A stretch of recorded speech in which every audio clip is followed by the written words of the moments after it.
What's good, everybody? It's your boy, O'Shea Duke Jackson, back at it again with another episode of The Celebrity Junk. Again, guys, we are back on Mr. David Cooley, the No Fugazi podcast. And the issue that I have with Mr. No Fugazi is not that I dislike him. I do not. I think he's a good sport. I think that he does have some good points. He's a very articulate guy. I just think that he's a little more self-aggrandizing than what he needs to be. But personally, I don't dislike No Fugazi. I don't think he's a bad person. I think he lied, but all of us lie.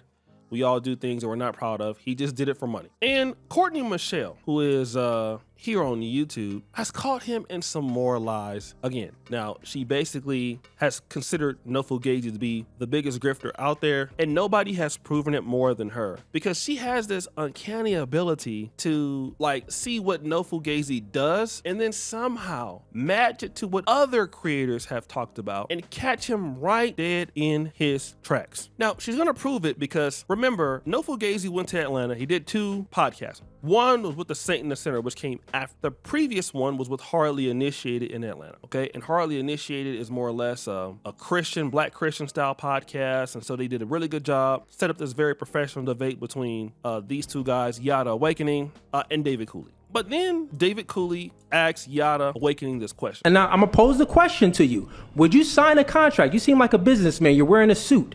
Would you sign a contract that the other party is incentivized to break it? Brother, answer it, yes or no? Brother. Okay. First, let me tell you that he got that, would you sign a contract if the other party was incentivized to break it? Of course, you know he doesn't come up with anything of his own, so he got that from just Pearly. Now, watch what Courtney Michelle finds out. Other question, would you ever sign a business contract that someone's paid to leave? So if me and you are going to do business, and I get a bunch of money and your children if I leave, you would sign that contract. Now, I want to just deal with that and that alone, because, you know, I watched a little bit of the Saint in the Center show when it was live with David Cooley, and the Saint said something that I'm going to disagree with. He said, well, a lot of these guys, we see why they are jealous. They are jealous because you're popping, or you know, you have, you might be a good-looking guy, and you're young, or whatever the case he was saying. So he was giving reasons why people could be jealous of him. And to be fair, that could be a reason why somebody is jealous of him. However, that was not the reason why I was jealous of him. And the reason why I've called out David Cooley is because of what Courtney Michelle just showed. I've been in this field for a long time. I've collaborated with I don't know how many YouTubers across different genres, not just in the red pill or manosphere community. I have the Pan-African Dating Show, which is altogether something completely different. The Kingana Repat podcast was altogether something completely different. I'm one of the few YouTubers that have plaques and channels in 3 different niches. So you can't do that by just hating on somebody's success. I can do it when I find out that somebody is fraudulent. And that's exactly what Cooley is. And then Cooley goes around and he acts as if he's holier than thou and smarter than everybody else, when really what Cooley does is steal ideas. I mean, he even steals ideas from the Saint in the Center. He's heavily influenced by the guy, right? Steals directly from him word for word. I've already shown that, courtesy of Courtney. Myron steals word from word. The same thing. Repackages questions from just Pearly things. So here we have a guy who's able to articulate certain talking points, but he's literally learned from everybody and then try to package it and then live a complete lifestyle of that, and then thought that there would be no consequences for that. When in actuality, that is exactly what happened. He thought he was just too smart, the Dunning-Kruger effect. And a lot of these guys think they're too smart. Almost every guy in the manosphere, I think that's really, really popular. They all feel like they're so much more intelligent than everybody else. Andrew Tate doesn't want to consider himself being the red pill. Believes he's super smart. Donovan Sharp, there's so many, I'll just use those 2. Donovan Sharp, you know, he used to criticize me about how I use the English language. You know, I mean, if you can just look at who's more successful than me and Donovan, I mean, I could die tonight and Donovan would never catch up. But, you know, Donovan has a strong use of English language. He's definitely an excellent writer. I won't, disagree with him there. But Donovan thinks he's brilliant.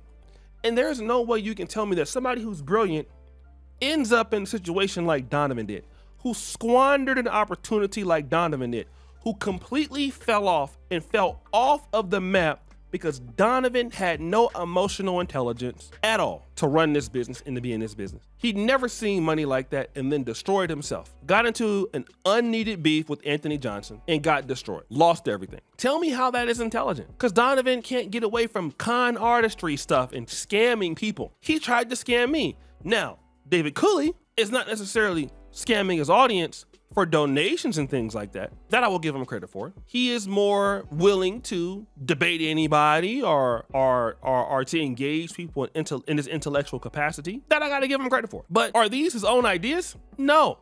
David Cooley doesn't have anything that's original outside of the fact that he's a guy that's living a lifestyle that is completely the antithesis of who he is. And there's so many guys like that. It's just that he was silly enough to put it out in the open. But you're stealing from other people, get this, who also steal from other people. Now, you look at Myron. How many times did we see John, I think it's John Anthony Lifestyle, this dating coach. He exposed Myron and other guys for basically, saying, listen, man, this guy was asking me for dating coaching advice. Myron was a guy asking for dating coaching advice. Just Pearly Things was getting conversations from Kevin Samuels, emailing me asking for interviews, coming in and grifting. He's grifting, doing all kind of crazy, silly stuff, and just stealing from guys who were losers. And then the thing about No Fugazi is he's not smart enough to understand that his fate would be the same as the guys he stole from. He didn't even look at like how they ended up. Like, how did Donovan end up? Donovan ended up doing bad. All right, Donovan is completely dusty. Okay, Donovan is extremely dusty. Look at what happened to Fresh and Fit. Fresh and Fit crashed out completely. No Fugazi. He's on his way. The only thing that's different with No Fugazi, I would say that gives him a little bit of an advantage. No Fugazi is more ethnic in some of the stuff that he's trying to do, meaning that he's in an interracial relationship, but his collaborations, especially amongst the black population, is what probably will give him a little bit of edge. Because like Donovan Sharp would never be able to get a Hardy initiated. So No Fugazi is not so removed from the culture and to the Tonight Show, whatever it's called. He's able to be in that culture as a younger black guy who can, talk to some of these things. And so he's still, like I said, in the community. So this is what's not gonna hurt him a lot. But the other guys, this is gonna hurt a lot. Okay, so guys, what do you think? It's your boy O'Shea Duke Jackson back at it again with another episode of The Celebrity Junk. Appreciate you for all that you do. Subscribe to the bell. We're out.